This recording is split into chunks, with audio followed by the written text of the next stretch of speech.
What's up everyone, my name is Mike, and welcome to another GameCast review. Today I'll be taking a look at Blazing Chrome for PC. Enjoy!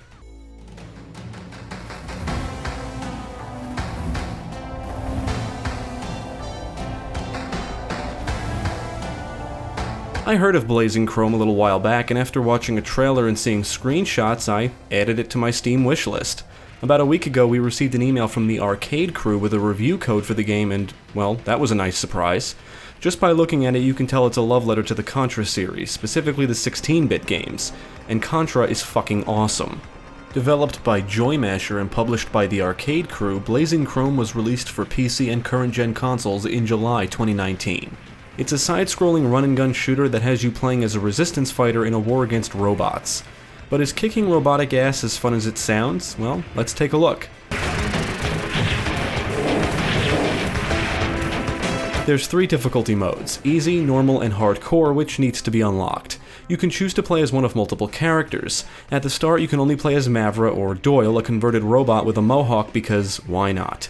You can unlock 2 other characters after beating the game, although that didn't happen for us despite the game telling us otherwise. Jeremy and I beat it cooperatively on normal and then on easy, but unlocked nothing. I beat it solo on easy and I'm still working my way through the game on normal. We reached out to the arcade crew and they told us we're supposed to unlock content after beating the game solo or cooperatively on normal. However, the game does tell you that you unlock stuff after beating it on both difficulties, so it sounds like a bug.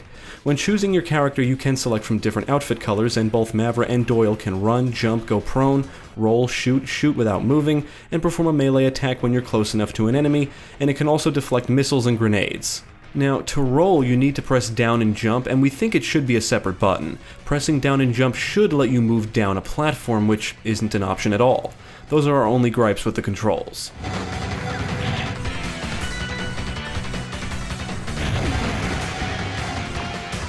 The game plays out in missions, and you can play through most of them in any order. You'll be running, gunning, dodging projectiles, and trying not to die. Support capsules can be found in the environments, and breaking them will reveal a weapon or what we call support bots. You can store 4 weapons and switch between them on the fly. When you die, you lose a life in whatever weapon or bot you currently have equipped, minus your machine gun. In addition to the machine gun, there's a grenade launcher, a plasma beam that can be charged up, and what I'll call a wave beam. The game does show you the basic controls before you start playing, but we would love to see a full-blown manual or guide. All of the weapons do prove to be useful, and some are better against certain enemies. Now, the support bots can be very beneficial. The speed bot lets you move faster and allows you to double jump. The attack bot will shoot at enemies along with you.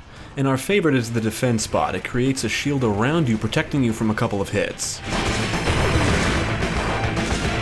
Enemies will attack you from all directions. They'll come from the skies, off-screen, and underground. Many of them fire projectiles, some fly around, and it's not unusual to be surrounded or get overwhelmed. Luckily, you can play with a buddy, which does alleviate much of the challenge, but the game will kick your ass regardless. Memorization is required. You need to memorize the enemy placements, enemy attacks, and boss attack patterns.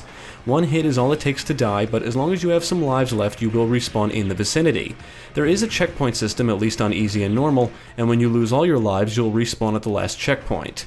The game does save your progress, so you can exit and come back anytime and continue where you left off. If you're a Contra veteran, the save system and checkpoints are going to make Blazing Chrome feel more forgiving. It's not a bad thing. Most of the checkpoints are never placed before end bosses, so getting a game over does have a penalty. You'll have to trek back to where you were. There's plenty of mini-bosses to take down, and each mission ends with a big bad boss that usually took us multiple tries to bring down. Bosses have multiple attack phases, and we found that their attack patterns are easy to memorize. However, their attacks can speed up, which can make things trickier.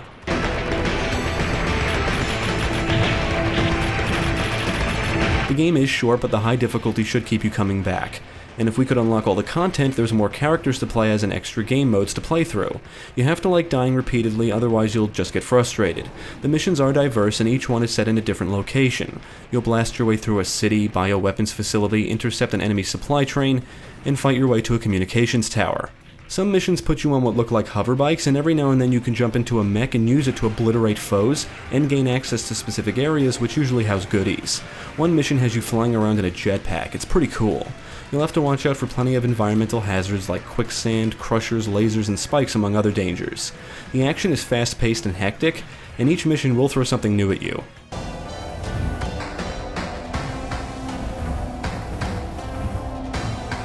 The story is set in the future, in the middle of a war between humans and robots. After decades of fighting, the humans are struggling to stay alive.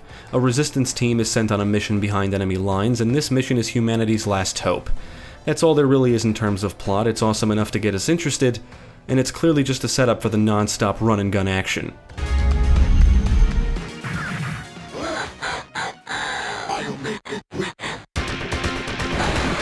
The visuals in Blazing Chrome certainly reflect the classic 16-bit Contra titles. It's a great looking game. The backgrounds look amazing, there's some fantastic parallax scrolling going on in several missions, the game is filled with plenty of color, enemies and objects are well detailed, and there's a lot of neat little effects. Muzzle flashes look awesome, damaged bosses not only blink but emit smoke, enemies can explode in a shower of blood and gibs, making kills feel satisfying, and explosions look great and are very chunky. Some sequences are extremely hectic and action-packed, and if you're playing with a friend and there's a lot going on, you can easily lose track of your character, enemy, or projectile, which can be frustrating. Reading through the credits, the music was composed by multiple artists, including Dominic Ninmark, the same guy who composed the excellent soundtrack for Bot Vice. There's a lot of memorable rocking tunes in Blazing Chrome, and they do drown out most of the sound effects on the default volume. All you need to know about the story is conveyed through text, but there are NPCs that spout dialogue, and we found it hard to understand what some of them were saying. On the technical side, we did encounter some frame rate dips when playing cooperatively, but that could have been because of the computer we were playing on. I played through it solo on a different PC and did not encounter any issues.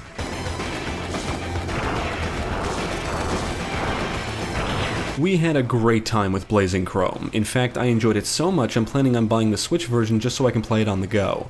It's a shame we couldn't unlock anything because there are numerous reasons to return, including new game modes.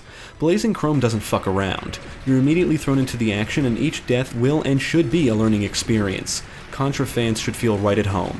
But it's not going to be for everyone. There is no hand-holding, mistakes result in death, and you need to be constantly alert. It's difficult but never feels cheap. It will kick your ass but never feel impossible. The war against the robots doesn't feel much different than the war against Red Falcon and his army of aliens, but the gameplay is just as fun. If you're still waiting for Konami or any developer to release another kick-ass side-scrolling Contra title, you might be waiting a while, but Blazing Chrome should scratch that itch. The developers are obviously fans of the series, and Blazing Chrome feels like their answer to the lack of a new game. If you like challenging run-and-gun shooters and fast-paced action-packed gameplay, give Blazing Chrome a shot. It's the new Contra game we've all been waiting for.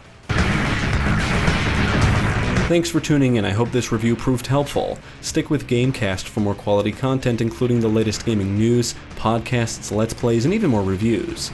Be sure to check out my channel, Gaming Pastime, for new game reviews released every week. My name is Mike, and I thank you for watching.